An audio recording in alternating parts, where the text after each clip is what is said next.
పెద్దలారా, ఈ తెలుగు సాహిత్యాన్ని ఊగించి, శాసించి, లాలించి, దీవించి, అదేవిధంగా అంటరాని కులాలకు వెన్నుదన్నగన్నెత్తినటువంటి గొప్పనైనటువంటి కవిపుంగవుడు గుర్రం జాషువా గారు, అదేవిధంగా కవి కోకిల, కవి విశారద, నవయుగ కవి చక్రవర్తి, విశ్వనరుడు, పద్మశ్రీ, పద్మవిభూషణ్, అనేక గౌరవ డాక్టరేట్లు, అనేక బిరుదులు తీసుకున్నటువంటి, బిరుదులు సంపాదించినటువంటి ఆనాడి ఎమ్మెల్సీగా పనిచేసినటువంటి ఉపాధ్యాయుడు గుర్రం జాషువా గారి యొక్క కార్యక్రమం నిర్వహిస్తున్నాం.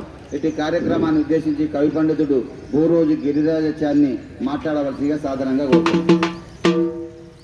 ఈరోజు తెలుగు సాహిత్యంలో ప్రముఖ కవి, పేరెన్నికగన్న కవి, దళిత కవి, కులమతాల గోడల్ని కూల్చిన కవి, విశ్వనరుడనేనని చెప్పిన కవి, కవి కోకిల, నవయుగ కవి చక్రవర్తి గుర్రం జాషువా గారి వర్ధంతి కార్యక్రమాన్ని నిర్వహిస్తున్న ప్రియమిత్రులు రాజారాం ప్రకాష్ సార్ గారు, మా గురుతుల్యులు మిత్రులు నాయకంటి నరసింహశర్మ గారు, రాష్ట్ర వాల్మీకి సంఘ బాధ్యులు కావలి బాలస్వామి నాయుడు, మైనార్టీ నాయకుడు, క్రాఫ్ట్ టీచర్ బాలమయ్య గారు ఈ కార్యక్రమానికి ఇచ్చేసిన అందరికీ స్వాగతం పలుకుతూ, తెలుగు సాహిత్యంలో భావ కవిత్వ గోడల్ని కూల్చి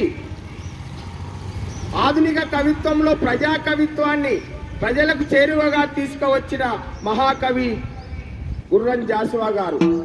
కవి కోకిలగా, అభ్యుదయ కవి చక్రవర్తిగా, మధుర కవిగా పేరుగాంచిన గుర్రం జాషువా గారు సెప్టెంబర్ 28, 1895లో జన్మించారు. జూలై 24, 1971లో మరణించారు. వీరు సెప్టెంబర్ 28, 1895లో ఆంధ్రప్రదేశ్లో గుంటూరు జిల్లా వినుకొండ మండలం చాట్రగట్టు అనే గ్రామంలో యాదవ కులస్థుడైన గుర్రం వీరయ్య, మాదియ కులస్థురాలైన లింగమ్మ అనే పుణ్య దంపతులకు జన్మించారు. ఆ రోజుల్లోనే వాళ్ళ తల్లిదండ్రుల ప్రేమ వివాహం. ఆ రకంగా ఆయన ఉండడం వల్ల దళితుడిగా ముద్రించబడి ఆ రోజు పాఠశాలలో అవమానాలకు, హేళనకు, అంటరానితనానికి గురయ్యాడు. ఆయన కష్టపడి చదువుకున్నాడు. ఆ రోజుల్లో దీపాల పిచ్చయ్య శాస్త్రి గారితో తెలుగు సాహిత్యంలో ప్రావీణ్యం సంపాదించుకున్నాడు.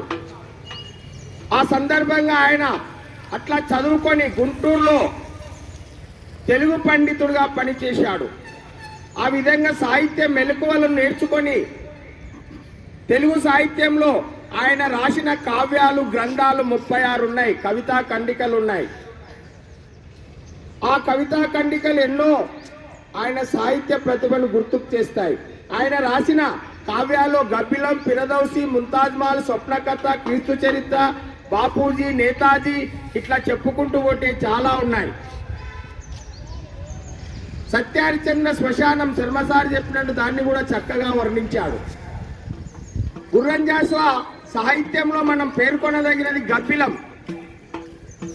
కాళిదాసు మేఘ సందేశంలో మేఘానికి యక్షుల ద్వారా సందేశం పంపితే, ఈయన గబ్బిలంలో ఒక దళితుల ద్వారా కాశీ విశ్వనాథునికి సందేశం పంపుతాడు. ఎందుకంటే ఆ రోజుల్లో దేవాలయాల్లో ప్రవేశం లేదు దళితులకు, గబ్బిలానికి ప్రవేశం ఉంది కనుక ఆ గబ్బిలం అనేది ఒక దళితుడు అంటే దళితుని ద్వారా దేవాలయ ప్రవేశానికి సంకేతంగా గబ్బిలం. అట్లా అంటే దళితులకు ఎందుకు దేవాలయ ప్రవేశం లేదని. పిరదౌషిలో ఆ రోజులో గజనీ మహమ్మద్ పర్షియన్ రాజు దగ్గర పిరదౌషి అనే కవి ఉంటాడు. ఆయన ఇతని పైన అంటే కవిత్వం రాస్తే మాటకు బంగారు నాణ్యం ఇస్తా అంటే 10 ఏళ్ళు కష్టపడి పిరదౌషి కావ్యాన్ని రాస్తే చెప్పుడు మాటలు విని రాజు ఆయనకు రూపాయి ఇవ్వలేదు. ఆ రకంగా పిరదౌషి ఆత్మహత్య చేసుకుంటాడు. ఆయన ఆత్మహత్యను, ఆయన వేదనను పిరదౌషిలో చక్కగా చిత్రీకరించాడు మన గుర్రం జాషువా గారు. ఆ విధంగా కష్టజీవి కష్టాన్ని కూడా దళితులు కష్టపడతారు, అంటరాని వర్గాలు, బీసీలు ఈ విధంగా. అందుకే కష్టజీవిలో ఒక మాట అంటాడు, వాని రెక్కల కష్టము నాడు సశ్చరమ పండి పులకింపదు, వాని రెక్కల కష్టం నేనాడు. 3 మూర్తులకు కూడా, త్రిమూర్తులకు కూడా తిండి లేదంటాడు, నైవేద్యం లేదంటే పంటలు పండిస్తే. మళ్ళీ దళితుల పంటలకు అంటరానితనం లేనప్పుడు వ్యక్తికి ఎట్లా వచ్చిందని ప్రశ్నిస్తాడు. వాని గాలి సోకిన కసరి బుసకొట్టు 4 పడగల హైందవ నాగరాజు అంటాడు. అంటే ఇక్కడ 4 పడగ అంటే వర్ణాలు అంటే ఆ దళితుడిని గాలి సోపితే అంటారా అని వాడు ఇట్లా చెప్పుకుంటూ పోతే ఆయన సాహిత్యంలో ఇంకా శ్మశానం గురించి ఒక లేత ఇల్లాలు అంటే తాళి అక్కడ పోయింది చెమురు అని అట్లా చెప్పుకుంటూ పోతాడు. రాజుల గురించి చెప్పినప్పుడు రాజు మరణించే నొకతార రాలిపాయే, సుకవి మరణించే నొకతార గగనమెక్కి, రాజు నివసించు రాతి విగ్రహములందు సుకవి జీవించు ప్రజల నాలుకలందు అంటూ ఇట్లా ఎన్నో ఆయన చెప్పినవి.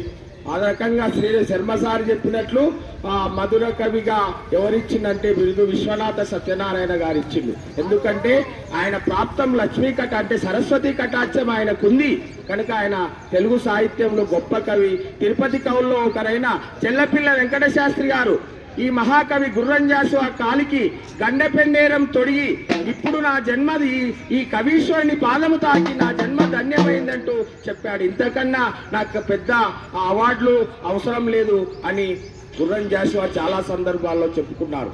పద్మభూషణ్గా తర్వాత రాజ్యసభ సభ్యునిగా ఎన్నో అవార్డులు పురస్కారాలు అందుకున్నారు.